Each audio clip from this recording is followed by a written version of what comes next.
Hey everybody, how's it going? Today we have a awesome game to show you. It's not even out yet, that's so cool. So this is a Kickstarter preview for Deck of Wonders. It is a solo game with a co-op variant, but mainly a solo game. It's also a solo deck construction game, customized. Think of Hearthstone and think of Magic the Gathering. It's really cool artwork. It's really neat design, and I can't stop playing it. I've played it a bunch of times, and I'm really excited for the Kickstarter and to see what comes out in the future for this game in particular. Let's go ahead to the board and kind of show you a little bit more of what I'm talking about. Alright, so this is a little bit of the setup I want to show you for Deck of Wonders.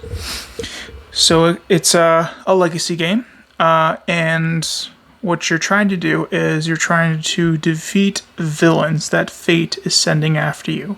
Now these villains are also actually trying to get the Deck of Wonders for themselves, and the goal of the game is to defeat the villain and take their health points from wherever they're set at to 0. And you'll do that with creatures and spells that you draw throughout the game. Look at that artwork. It's amazing. And then while you're doing that, throughout the game, there'll be points in the game where you're defeating the villain, and as you keep defeating the villain and completing things within the game, is you will unlock legacy packs. And these packs will be more flavor text and also more cards and even differing abilities for the villain that will affect the game. And so to build your Deck of Wonders, you have to create 28 cards from the base set, and then you take 28 cards from the villain, and then you shuffle them all together, and then you will draw from the same deck for your player turn and the villain turn. So let me show you what I mean. The first turn of your hero turn, you'll draw 4 cards. And so then you'll go ahead and assess what cards you have. You can do like a mulligan, or you can draw a new hand and then get something different if you don't know what mulligan means. Again, just getting a new hand if you don't like the one you have. And so there'll be ones with costs and play abilities, so you can play as many cards as you want or hold back, because some cards will have costs. But also, like with this case, you discard a card, but then you actually draw a card.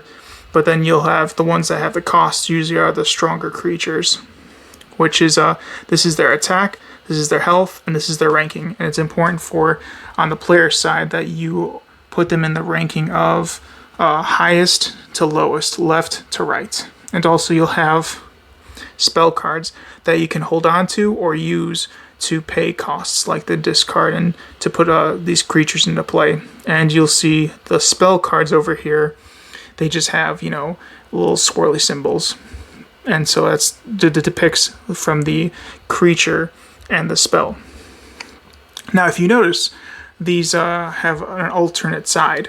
So for the villain, on the first villain turn, when you go ahead and draw for them, you'll actually draw 3 cards. And and by the way, when you play your monsters on your turn, they come in tapped. So again, if you're a Magic the Gathering player, a card game player, collectible card game player, Hearthstone player, you'll know they come in tapped, exhausted, and all that good stuff. And then once the turn ends, you know, you'll unexhaust each creature that you have on your side. And also after you've played any spells, they instantly go to the discard pile. Or if you don't decide to play them, you want to hold on to them, then you just put them in your hand for next turn. So that would be, you know, how you'd finish out your first turn. And then the first turn of the villain phase is you draw 3 cards. Now all the cards for all the creatures for the villain come in, as you see, untapped. And we'll get them, and they won't be like that yet. They'll be like on that side. Awesome. And so you see their side will be a little more darker, as it's the villain side, you know, twisting fate to try to get the deck away from you.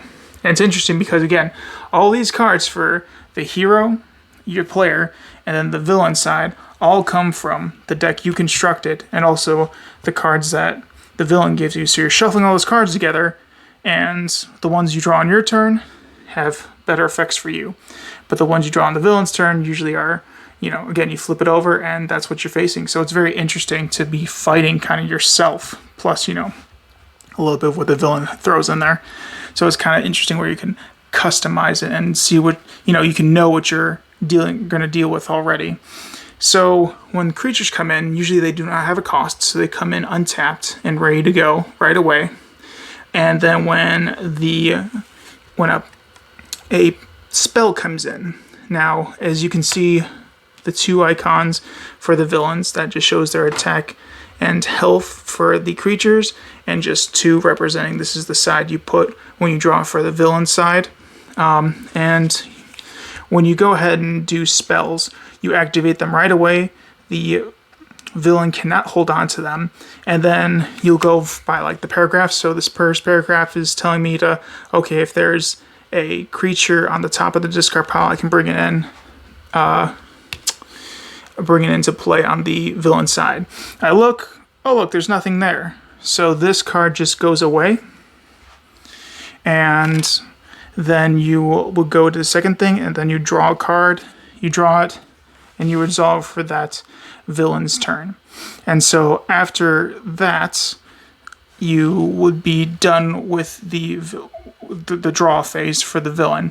And so then you would go into the attack phase. And the thing with the villains and when they attack is you get to put them in any order. So there's no ranking for the villains. You just decide, okay, how am I going to do this? Because this, and also you got to be mindful because some creatures have abilities, and when they have those abilities, you might want to be able to have them first or second. So again, the leftmost creature is going to be attacking the leftmost creature on the player side.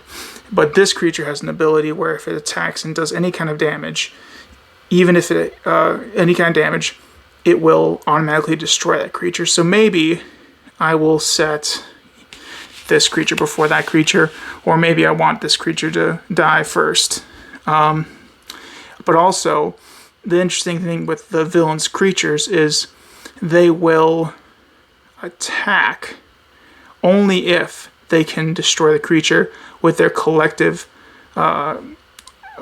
damage. If they can't do that to the leftmost creature, they just go straight for the player's points. And then once all the creatures attack, and that's it for the villain's turn. And then so you'll go to your turn. You'll draw a card for your turn, play any creatures, any spells you want, and then you go into your phase of you get to go and attack creatures, or you get to go after the villain. And you'll go back and forth until the player or the villain is defeated. And that is the quick summary of Deck of Wonders. So, with playing with Deck of Wonders, there's a couple ways you can do it, where you can go ahead and construct your deck, or you can go ahead and actually shuffle up all of the base cards, deal out 28, then take the 28 cards from the villain. And that's interesting and really hard. It's like really hard when you're doing it like that. It's basically a challenge to yourself. Like, okay, do I know this game well enough to go ahead and be that good? I did it a couple times and it didn't work out too well. But then once I did that, I started to actually know what the game felt like. I was like, okay, I know what the game feels like. And so I actually, when it was time to construct my own deck to play Cullen the Spoiled Prince, it went a lot better. I was like, okay, I know what I'm doing actually now. And I started to win more, and then started to unlock the legacy packs. And it was just really interesting because legacy packs are like, okay, this is a little spice up here. Now these cards are being added, and now all of a sudden the villain gets tougher. But to me, so it says it's a legacy game, but I feel like it's more of a campaign style to it, because your legacy games are like completely doing something that's irreversible, but campaign games are more of like, hey, if I set everything back up and pass it to another player, they can go ahead and continue the game on their own and have the same experience that I have. Maybe, you know, a little different because they might do things differently or at a better speed and rate than I did. But yeah, I feel like more it's a little leaning towards a campaign game instead of a legacy game. But still, it's cool. I hope you check it out. The Kickstarter starts August 25th. I think it's something worthwhile for you to check out. I'm really excited to see the future of this game. And I only showed you, and by the way, I only showed you one villain. There are also 2 other villains. And any place art, and there's some place art for the game too. That's also already, to my knowledge, it's already had, you know, all final art. And also, if you have Tabletop Simulator, you can actually go to Tabletop Simulator and download this game for, you know, the free little modules they have for those that know about Tabletop Simulator. And then you can actually read the rules there and start playing the game for itself on Tabletop Simulator. So it's really cool. It's you can already kind of get a feel for the game. Again, I hope this sparks some interest. I hope you all, you know, all my card game players are like, oh, this is, you know, what? I'm facing myself. Whatever I'm constructing now, I have to, you know, go ahead and fight against myself with what I had and what I made. It's kind of like a double-edged sword. It's like, cool, I've got a strong sword, but now all of a sudden it's coming back at me with the same force. And it's like, whoa, that's to me, that's really cool. I'm like, wow, that's, I'm like facing myself, except the sprinkling of the, obviously the cards that you get from each villain. So then your deck's initially going to get tweaked. So yeah. Alright, well I hope you guys enjoyed this video, this quick overview of Deck of Wonders. But yeah, check it out. Again, August 25th is when it launches on Kickstarter. Alright, talk to you guys later. Bye!